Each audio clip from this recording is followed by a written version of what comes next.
दोस्तों नमस्कार, आपका स्वागत है हमारे YouTube चैनल DK स्टोरी में। जय श्री कृष्णा। दोस्तों नमस्कार। आज हम युगों के बारे में बात करेंगे। कलयुग के बाद कौन सा युग आएगा, कलयुग के अंत के बाद क्या होगा। दोस्तों आप तो जानते ही होंगे कि कलयुग के बाद कौन सा युग आएगा। दोस्तों अगर नहीं जानते होंगे तो इस वीडियो को ध्यान से और अंत तक जरूर सुने। तो चलिए जानते हैं। दोस्तों उस युग का नाम है सतयुग। ज्योतिष और पौराणिक ग्रंथों में युगों के वर्णन अलग अलग हैं। धार्मिक ग्रंथों के अनुसार 4 युग होते हैं: सतयुग, त्रेता युग, द्वापर युग और कलयुग। कहते हैं कि कलयुग में पाप अपने चरम पर होगा। वर्तमान में यही कलिकाल यानी कलयुग चल रहा है। कलयुग के बाद कौन सा युग आएगा? कलयुग के बाद ऋषि मुनि फिर से धरती पर अवतरित होंगे, लेकिन कलयुग की प्रधानता के सवाल पर शुरू से ही विचार किया जाना चाहिए। भगवत गीता में कहा गया है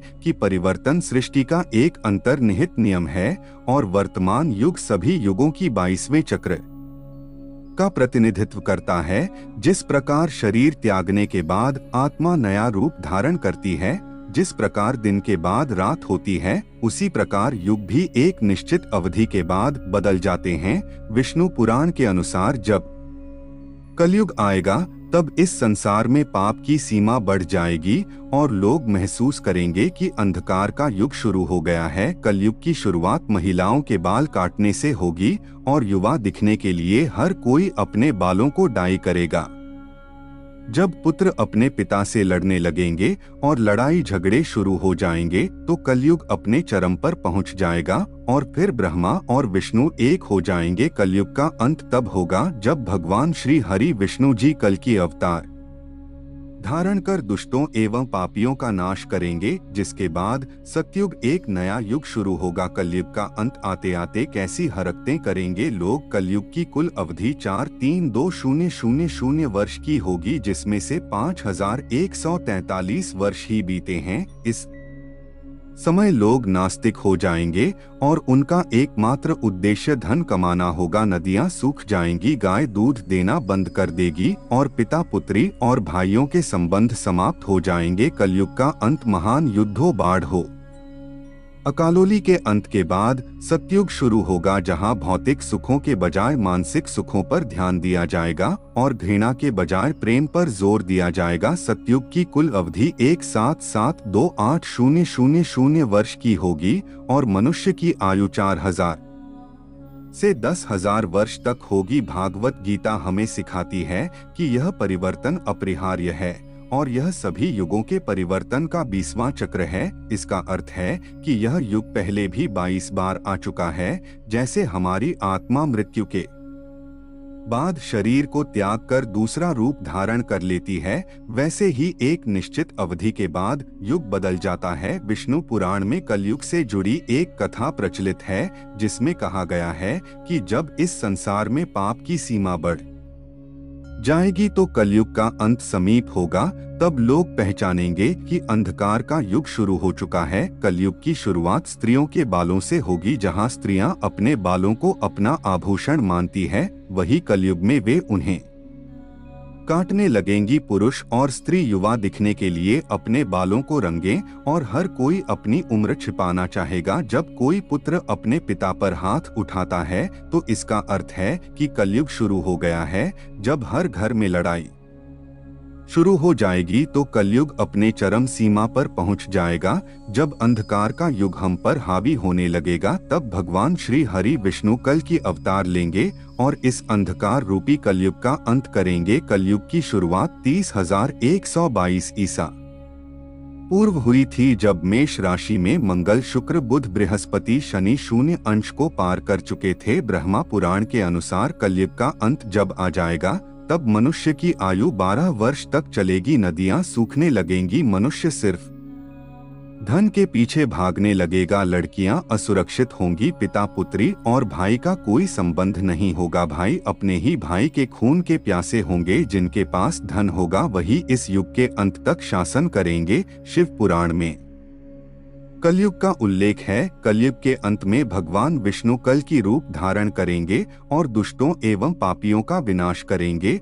और एक बार फिर धर्म की स्थापना करेंगे। शिव पुराण में कलयुग का उल्लेख इस प्रकार है, जब कलयुग अपने चरम पर होगा तो लोग गलत काम करने लगेंगे, दूसरों की निंदा करने लगेंगे और दूसरों के धन को हड़पने की कोशिश करने लगेंगे। कलयुग के अंत में मनुष्य नास्तिक बन जाएंगे। लोगों को धोखा देना मनुष्य का पहला काम होगा। कलयुग के बाद कैसा होगा? सतयुग। कलयुग की समाप्ति के बाद जो नया युग आएगा वह सतयुग के नाम से जाना जाएगा। सतयुग की कुल अवधि 172800 वर्ष की होगी और मनुष्य की आयु 4000 से 10,000 वर्ष तक होगी। मनुष्य भौतिक सुखों की बजाय मानसिक सुखों पर जोर देगा और प्रेम ही एकमात्र ऐसी चीज होगी जिसमें घृणा के लिए कोई जगह नहीं होगी। मनुष्य का सर्वोच्च ज्ञान फिर से स्थापित हो जाएगा। सतयुग में लोग आध्यात्मिक और नैतिक मूल्यों पर केंद्रित एक सरल और संतुष्ट जीवन व्यतीत करेंगे। लालच और भौतिकवाद के लिए कोई जगह नहीं होगी और लोग प्रकृति के साथ सद्भाव से रहेंगे। रोग और कष्ट न्यूनतम होंगे